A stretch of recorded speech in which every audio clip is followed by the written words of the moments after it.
Hey everybody, I'm Evan. I'm Missy. And I'm Grayson. And today is a very exciting day because we are going to be counting down our top 10 games from 2024.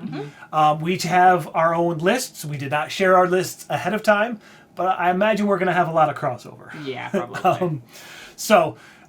We played 70 or so games from 2024 releases, and we used the Pub Meeple ranking engine to rank these. So, well, let's get started. Okay. My number 10 is River Valley Glassworks. Really interesting. This is a very simple, river stone collecting game and then organizing, and it does not take long to play.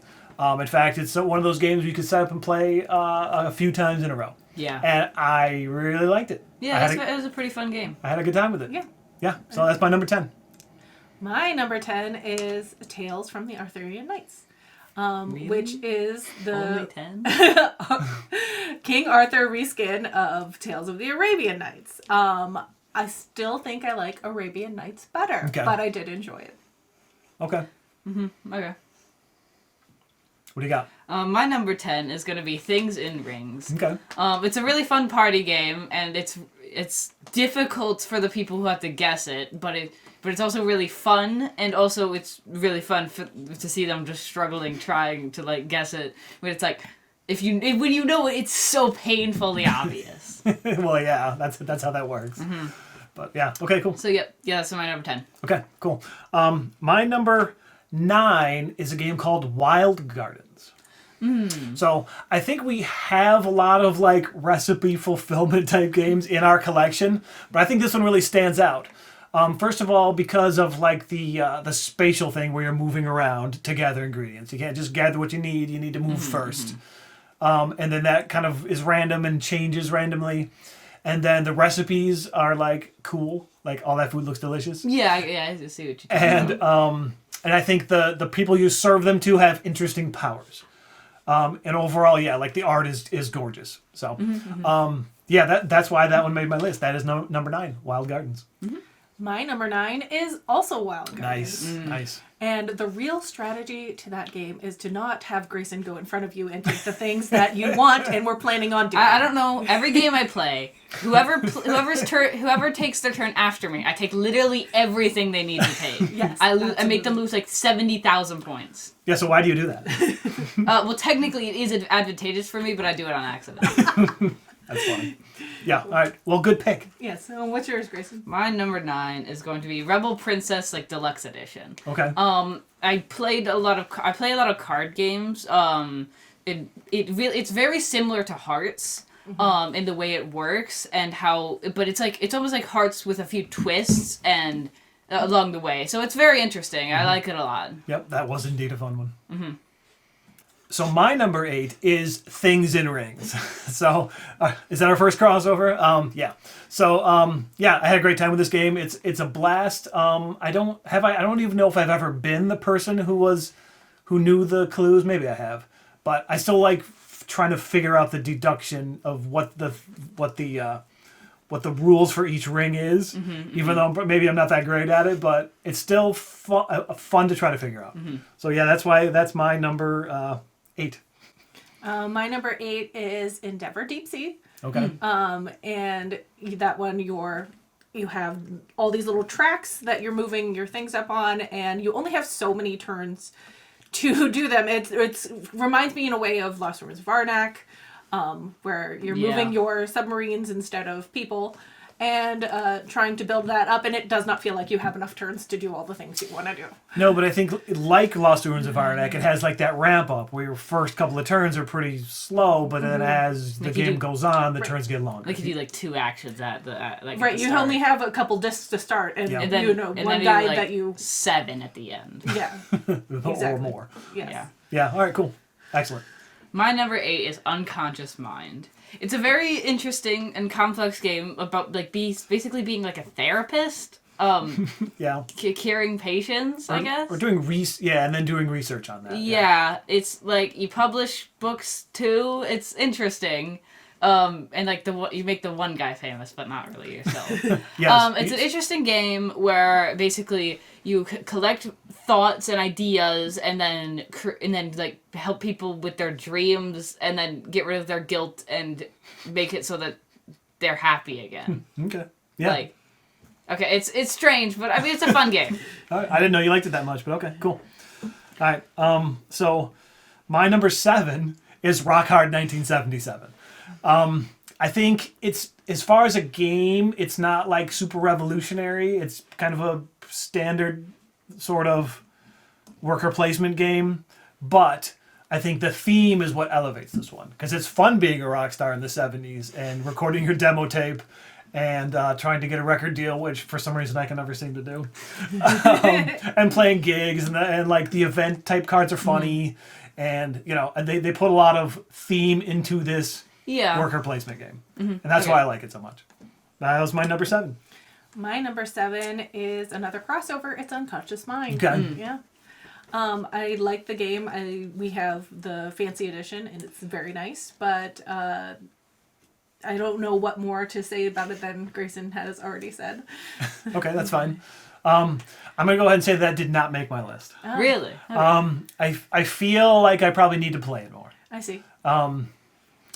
It felt a little complicated, and It is definitely complex. Yes. and it didn't quite sing with me. So, Okay.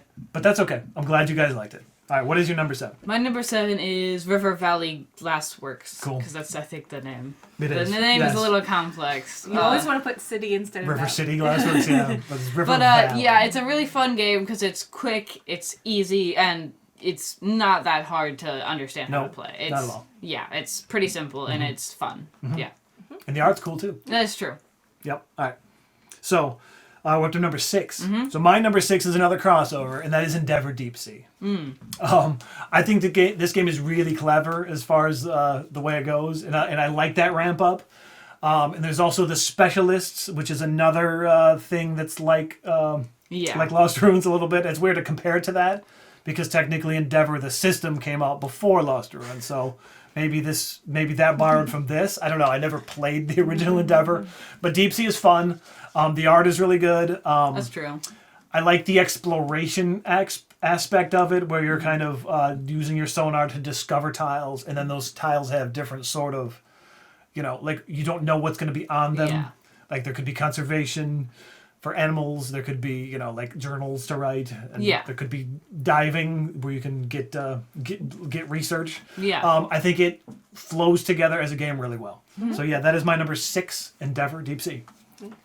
My number 6 is a game we don't own.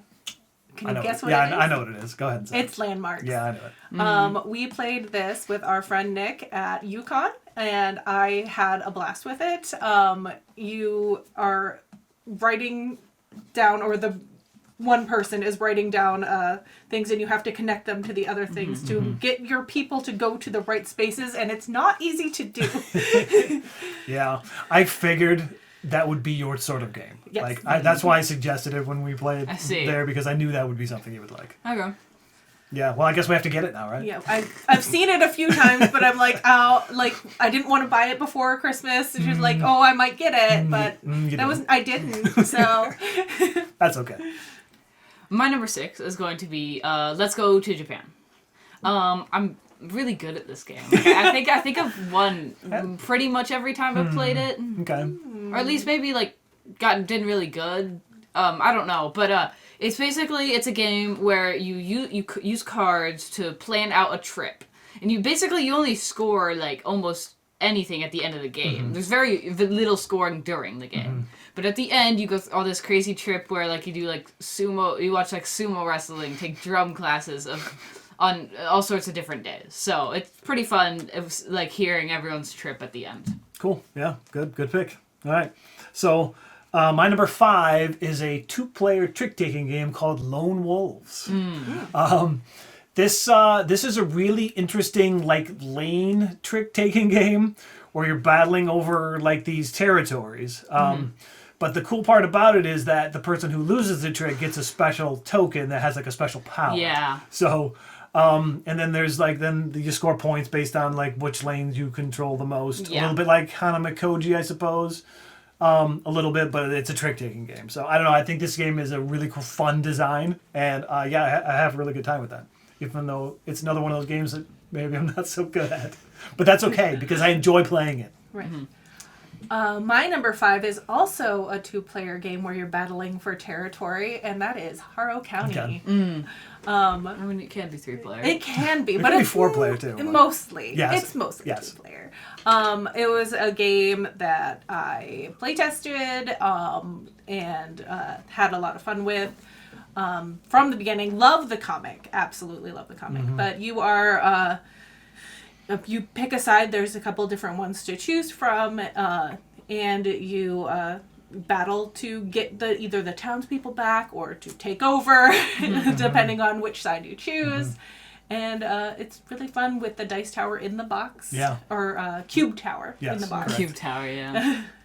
And you're battling with those cubes. The cube tower that never favors father. This is true. Maybe no games favor me. this is Maybe this is also true. Games just don't like me.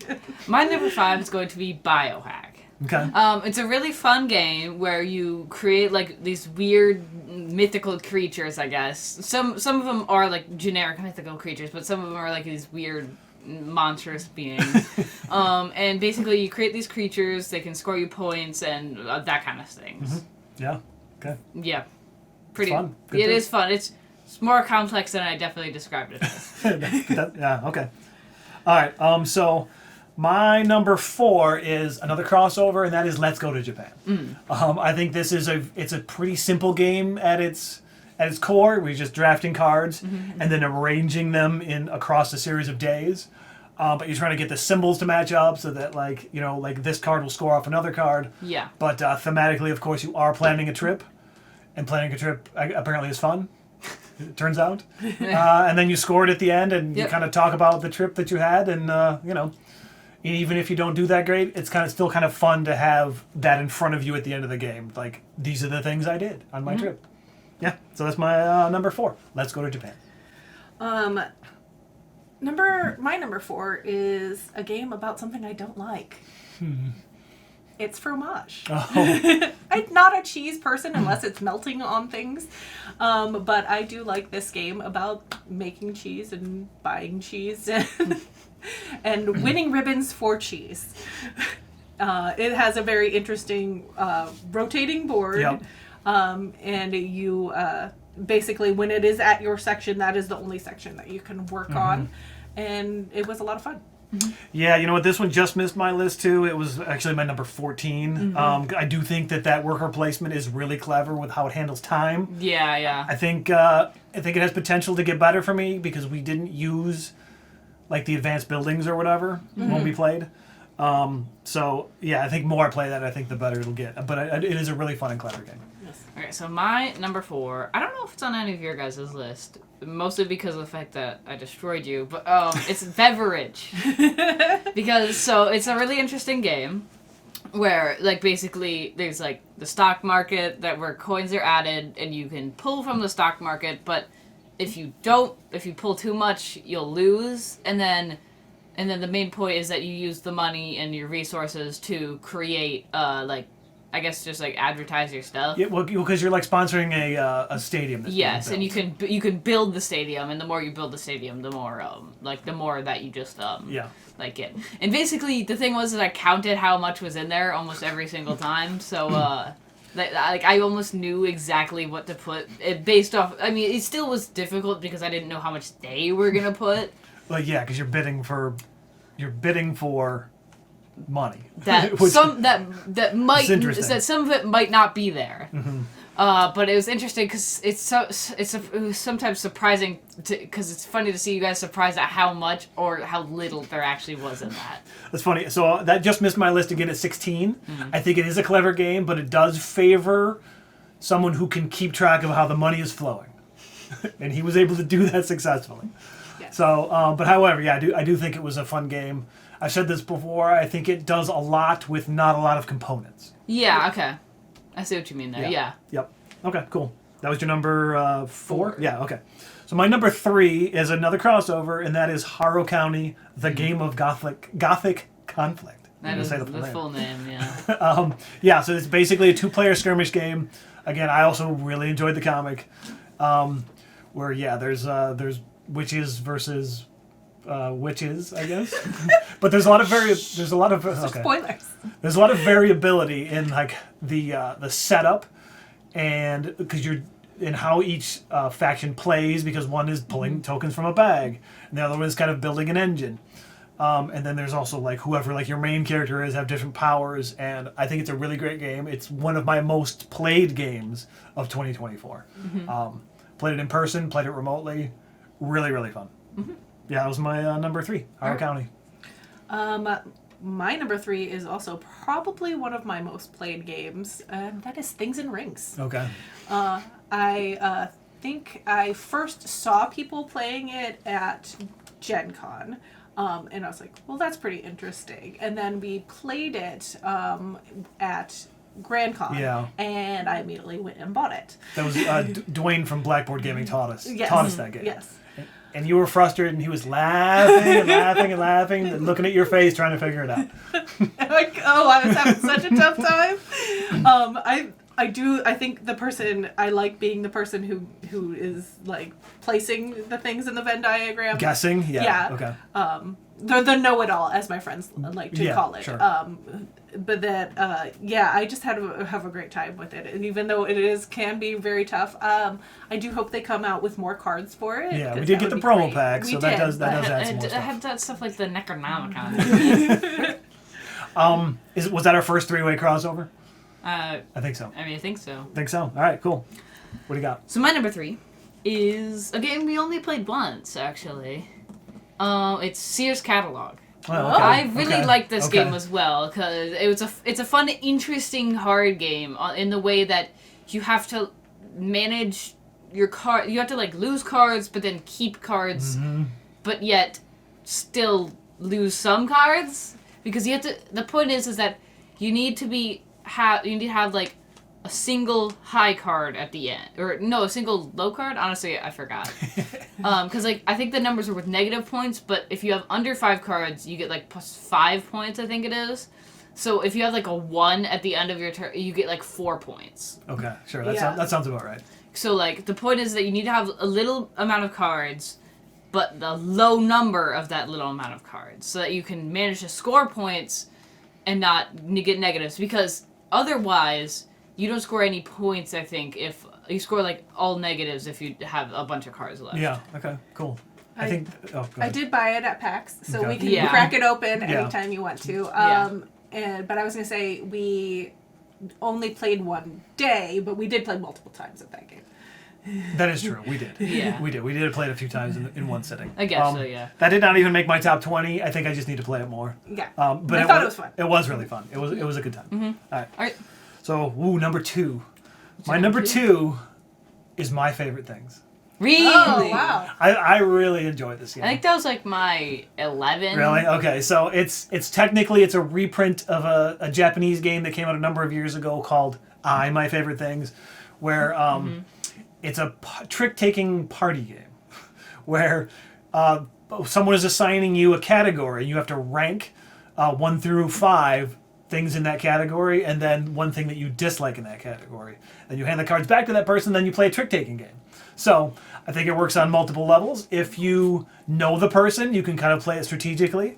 If you don't necessarily know the person, well, you're going to learn some stuff about them. Well, clearly you don't know me, because you don't know my favorite planet is Jupiter. I failed there. But yeah, I don't know. I really fell in love with that game this year. I think just because of how like interesting it is to like compare things that don't make any sense. Like what's your favorite Pokemon versus what's your favorite website? Like how do you know? Like your favorite slang term versus your favorite like historical figure. Which one is going to be better? I don't know. I think that was just really fun to figure it out, even if sometimes it's kind of you don't really know and there's not a lot of control over but sometimes there is. Sometimes you can kind of whittle it down and figure it out and score some points. But again, it's one of those games where I think maybe the points don't matter that much because you're just having a good time playing it. This is true. So yeah, that's my number 2. My favorite things. Right. Mine is another 3-way crossover, I believe, and that is River Valley Glassworks. Yeah.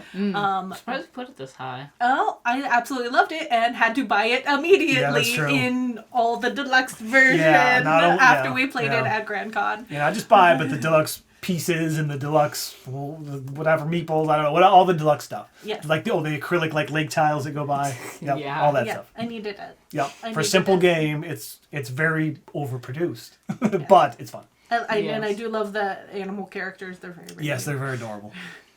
All right, so my number 2 is, I'm honestly surprised I haven't seen it on your list yet, which probably means that it might be at least one of your number ones, is Divinus, the big campaign game that we played this entire time. Did not make mine. Yeah, I hate to tell you, Grace, it didn't make my list either. Really? It was my number 19. Dang, what about you? I don't have it on mine at all. All right, we'll talk about it. Here. So Divinus, it's basically a fun tile laying game. I mean, I get it does get a little bit repetitive playing the game over and over again, but it's really fun. I mean, the story's a little interesting. It's a little interesting. Interesting. But it's a fun campaign game. And so, yeah, also I won at the end, so... That could be why. So, well, I mean, I think, okay, so it's tiling. So the Yes. tiling is fun, and you're trying to meet specific goal cards from these gods that come out. I think that is fun. I think where it fell for me is the fact that the campaign kind of didn't really matter. We were kind of doing the same thing every... Yeah. And like the legacy stuff, you could upgrade your dice. But then even that didn't matter that much. And then there was heroes, and they kind of didn't matter that much.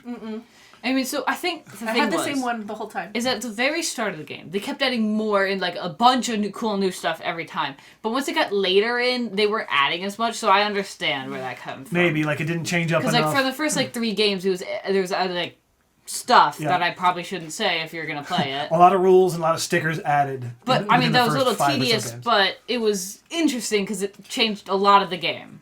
And I agree that it was a fun game. Yeah. I did enjoy the game. Also, it's another one of those where don't sit next to Grayson because he will take the tile that you were planning on getting. Well, actually, the turn order is dependent on how much you're scoring, so you don't get a choice in that. I was scoring for much of the campaign at the top, and then... But then a big thing happened that I probably shouldn't say again. No. But Because it is a legacy type it turned the tides, and then I started winning, and I won the campaign. Yes. All right. That was your number 2, huh? Yep. All right. Yeah, so my number 1 of 2024 is Biohack. Really? Oh, this is a surprise. Is it? No. It might be. So, Not at all. So, so what hasn't already been said about it is that I like the clever worker placement. I like where you simultaneously select where your workers are going to go. Everyone does it all at the same time. And then the strength of the spot gets better based on how many people went That's there. true. And how quickly you pull your guy off of there to put him into another worker placement spot on the other side of the board. So that's what I like the most about it. Okay, I see. That's why that pushes that to number 1 for me. All right. And yes, you're gathering DNA, building weird creatures, putting them in on your little board, scoring points. But yeah, that worker placement is what does it for me. All right. So yeah, that's my number 1. Number Okay. 1 of 2024. Bye. So, where was... I'll say it later. Okay, yeah, we'll discuss later. My number 1 is Let's Go to Japan. Okay, cool. If you were wondering, why isn't that on her list? It's Okay. number 1. Okay. Obviously, you both have already talked about it, but I would like to go to Japan. I would like to plan a trip to Japan. Do you think you can use this game to plan your trip? I mean, that was the whole point of making the game, Yes, wasn't it? that is correct. I don't think they have all the things that I wanted to do. Sure. Can they add a promo card for Like a Dragon tour of Kabukicho, please? Well, yeah, maybe. I would like that. Add a third city for an expansion. Maybe. I need to go to Yokohama and do some Dragon Kart. We play some Japanese games that also makes me want to go to Japan. So Sure. Yeah, I get it. All right, cool. Well, excellent pick. So, my number 1 is going to be Tales of the Ethereal. I feel like that was expected from you guys. Okay.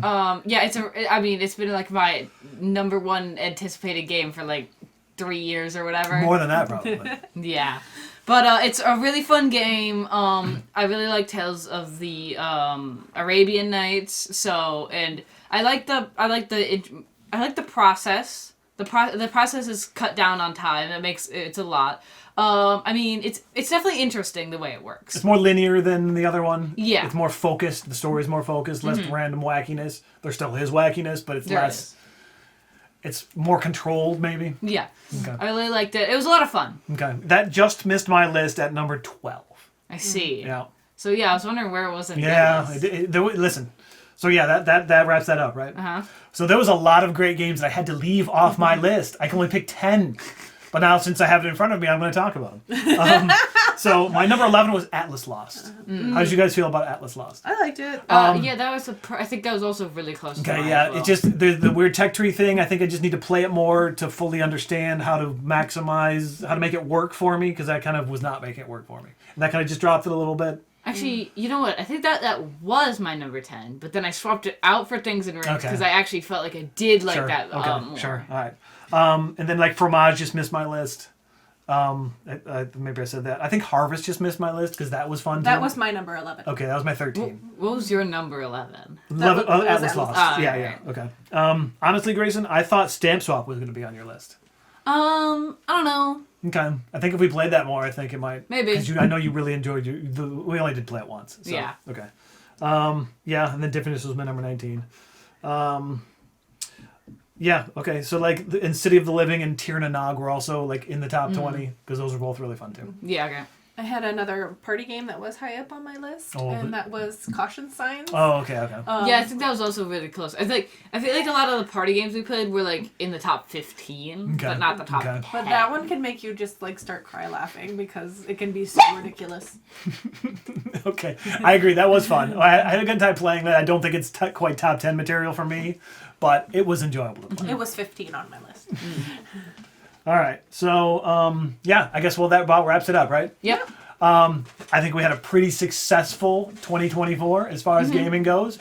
And, well, here's to 2025, right? Yeah. Okay. Well, thanks for watching, and we'll see you on the next one, everybody. Bye. Bye.